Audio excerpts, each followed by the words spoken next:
नमस्कार मित्रों, आर्य टीवी के इस आध्यात्मिक चैनल पर आपका पुनः विनम्र स्वागत है। आज के इस नए एपिसोड में हम मनाचे श्लोक के 120वें श्लोक का विवेचन सुनेंगे। तो आइए शुरू करते हैं आज का एपिसोड। आज का श्लोक इस प्रकार है। विधि कारणे जाहला मच्छवेगी, धरी कर्म रूपे धरा पुष्टि भागी, जनारक्षणा कारणे नीच योनि, नोपेक्षी कदा देव भक्ताभिमानी। मराठी भावार्थ ऐकूया। समर्थ रामदास स्वामी या श्लोकात ईश्वराच्या भक्तांप्रती असलेल्या प्रेमाभावनेचे आणि त्यागाचे वर्णन करतात। ईश्वर अर्थात भगवान विष्णू विधी कारणाने सृष्टीच्या नियमानुसार मच्छ अर्थात मत्स्य अवतार धारण करतो, जेणेकरून पृथ्वीचे रक्षण करता येईल। त्यानंतर कूर्म कासव रूप धारण करून समुद्र मंथनाच्या वेळी पृथ्वीला आणि देवतांना शक्ती प्रदान करतो। भक्तांच्या रक्षणासाठी आणि जगाचा उद्धार करण्यासाठी भगवान कधीही नीच योनांमध्ये खालच्या स्तरांच्या प्राण्यांच्या रूपात जन्म घेण्यास मागे पुढे पाहत नाहीत। देव नेहमीच भक्तप्रिय असतो आणि भक्तांचे रक्षण करणे हे त्याचे मुख्य कर्तव्य असते। हिंदी भावार्थ सुनते हैं। समर्थ रामदास स्वामी इस श्लोक में भगवान के भक्तों के प्रति प्रेम और त्याग का वर्णन करते हैं। भगवान अर्थात विष्णु ने सृष्टि के नियमों के अनुसार मत्स्य अवतार मछली का रूप धारण किया ताकि पृथ्वी का रक्षण किया जा सके। इसके बाद उन्होंने कूर्म अर्थात कछुए का रूप धारण किया और समुद्र मंथन के समय पृथ्वी और देवताओं को बल प्रदान किया। अपने भक्तों की रक्षा के लिए भगवान कभी भी नीच योनियों अधम प्राणियों के रूप में अवतार लेने से नहीं हिचकिचाते। भगवान हमेशा भक्तों के प्रिय होते हैं और उनका रक्षण करना ही उनका मुख्य धर्म है। आइए विवेचन सुनते हैं। प्रथम पंक्ति देखते हैं। विधि कारणे जाहला मच्छवेगी। विधि का अर्थ है सृष्टि की रचना। यहाँ यह बताया गया है कि भगवान ने जब सृष्टि के निर्माण में कोई बाधा उत्पन्न हुई तो मछली के रूप में अवतार लिया। यह मत्स्य अवतार मत्स्य अवतार के रूप में प्रसिद्ध है। हिंदी पुराणों में वर्णन है कि जब जल प्रलय के बाद सारे वेद नष्ट हो गए तब भगवान ने मछली का रूप धारण कर वेदों की रक्षा की। यह घटना यह संदेश देती है कि भगवान सृष्टि की रक्षा के लिए तत्पर रहते हैं। मच्छवेगी इसका तात्पर्य है कि भगवान ने शीघ्रता से मछली का रूप धारण किया। यह भगवान की तत्परता और उनकी लीला की अद्भुत गति को दर्शाता है। दूसरा पद है धरी कर्म रूपे धरा पुष्टि भागी। भगवान ने कूर्म अर्थात कछुए अवतार का उल्लेख किया है। भगवान के कूर्मावतार के समय सागर मंथन की कथा आती है। देवताओं और असुरों ने अमृत प्राप्ति के लिए सागर मंथन किया, लेकिन मदरांचल पर्वत जो मंथन का आधार था डूबने लगा। तब भगवान विष्णु ने कछुए का रूप धारण कर मदरांचल पर्वत को अपनी पीठ पर धारण किया। यह लीला बताती है कि भगवान अपने भक्तों के कल्याण और सृष्टि की स्थिरता के लिए कितने समर्पित हैं। धरा पुष्टि भागी इसका अर्थ है भगवान ने पृथ्वी को सृष्टि को स्थिर और पुष्ट बनाने के लिए यह अवतार लिया है। अगली पंक्ति देखते हैं। जना रक्षणा कारणे नीच योनि। इस पंक्ति में यह बताया गया है कि भगवान अपने भक्तों की रक्षा के लिए किसी भी योनि में जन्म लेने में संकोच नहीं करते।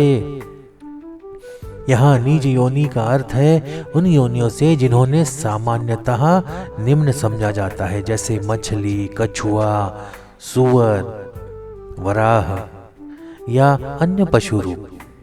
भगवान विष्णु के विभिन्न अवतार इस बात का प्रमाण है कि वे सृष्टि के कल्याण के लिए कोई भी रूप धारण कर सकते हैं। इस विचारधारा से यह सिद्ध होता है कि भगवान की दृष्टि में कोई भी नीच रूप यह नहीं है। यह भेदभाव को समाप्त करने और ईश्वर की समृष्टि को समझने का मार्ग दिखाता है, क्योंकि नुपेक्षी कदा देव भक्ता अभिमानी भगवान के भक्तवत्सल स्वभाव का सबसे बड़ा उदाहरण है। नुपेक्षी का अर्थ है उपेक्षा न करना। भगवान अपने भक्तों की कभी उपेक्षा नहीं करते। वे उनके दुख और संकट को दूर करने के लिए सदैव तत्पर रहते हैं। भक्ताभिमानी का अर्थ है भगवान अपने भक्तों पर गर्व करते हैं। वे अपने भक्तों के प्रेम, समर्पण और भक्ति का सम्मान करते हैं। उनकी रक्षा के लिए किसी भी सीमा तक जा सकते हैं। यह पंक्ति हमें प्रेरणा देती है कि यदि हम सच्चे हृदय से भगवान की शरण में जाते हैं तो वे हमारी सहायता के लिए सदैव तत्पर रहते हैं।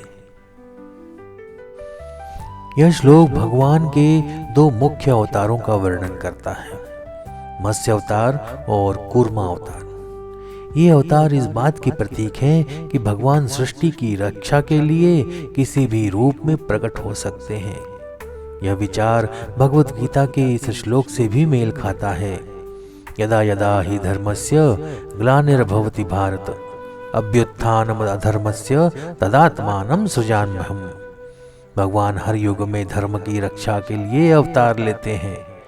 यह श्लोक इस विचार को और भी सजीव करता है। भगवान की करुणा असीम है।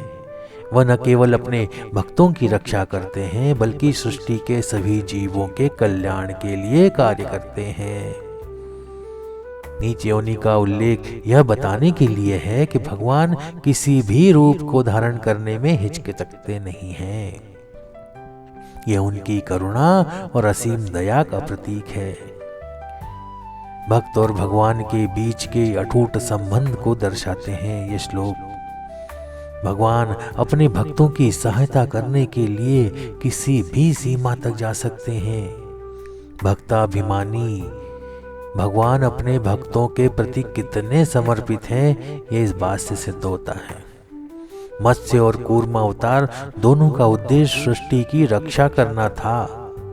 यह श्लोक हमें यह सिखाता है कि जब भी सृष्टि पर संकट आता है भगवान उसे दूर करने के लिए प्रकट होते हैं।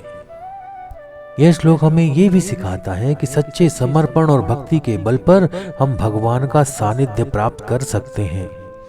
आज के युग में जब मनुष्य भौतिक सुखों में उलझा हुआ है, यह श्लोक हमें भक्ति और ईश्वर के प्रति समर्पण का महत्व बताता है। हमें यह भी सीखने को मिलता है कि किसी भी जीव या व्यक्ति को नीच नहीं समझना चाहिए। ईश्वर की दृष्टि में सब समान हैं। यह विचार आज के समाज में भेदभाव और असमानता को समाप्त करने के लिए अत्यंत प्रासंगिक है। भगवान हर रूप में विद्यमान है। यह श्लोक हमें सिखाता है कि हमें हर जीव में ईश्वर का अंश देखना चाहिए।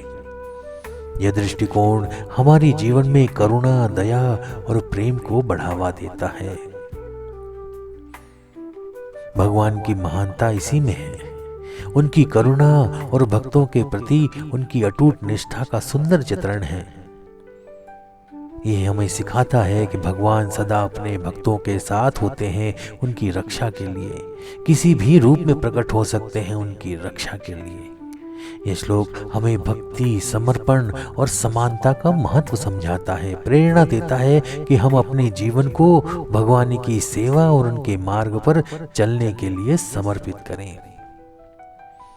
तो आज का विवेचन यहीं समाप्त करते हैं। मिलते हैं अगले एपिसोड में नए श्लोक और उसके नए विवेचन के साथ। तब तक के लिए जय जय रघुवीर समर्थ। नमस्कार।